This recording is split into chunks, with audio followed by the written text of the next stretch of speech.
नमस्कार मित्रांनो, आज आपण एक गोष्ट समजून घेऊयात. एक शिकारी होता. त्याने एकदा शिकारी कुत्रा खरेदी केला. तो कुत्रा अद्वितीय होता, कारण त्या कुत्र्याला पाण्यावर चालण्याची कला साध्य होती. हा चमत्कार पाहून शिकाऱ्याचा स्वतःच्या डोळ्यांवर विश्वासच बसेना.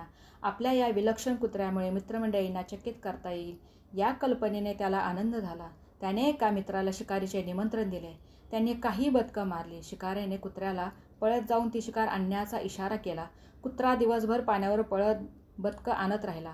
आपल्या कुत्र्याचा पराक्रम पाहून मित्र आश्चर्य व्यक्त करील असं शिकाऱ्याला वाटलं. पण मित्राने काहीच विचारलं नाही. घरी परत येताना शिकाऱ्यानं विचारलं, "माझ्या कुत्र्यात तुला काही वेगळेपणा आढळला का?" मित्राने उत्तर दिलं, "होय, एक गोष्ट लक्षात आली. तुझ्या कुत्र्याला पोहता येत नाही." काही लोक नेहमीच नकारात्मक विचार करत असतात. आयुष्यात जे मिळाले त्याचा विचार करा. अडचणींचा पाढा वाचू नका. आयुष्यातील छोट्या मोठ्या चांगल्या गोष्टींचा आनंद घेण्यासाठी वेळ काढा. एखादा माणूस अपघात किंवा आजारपणामुळे आंधळा किंवा अपंग बनतो आणि त्याला लाखो रुपयांची भरपाई मिळाली अशा कथा आपण ऐकतो. पण आपल्यापैकी किती लोक अशा अपंग व अंध व्यक्तींची जागा घ्यायला तयार होतील? मला वाटतं फारच थोडे लोक याला तयार होतील.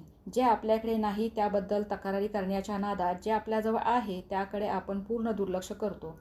खरं पाहता ज्याबद्दल आपण कृतज्ञता बाळगावी असं बरंच काही प्रत्येकाला मिळालेलं असतं.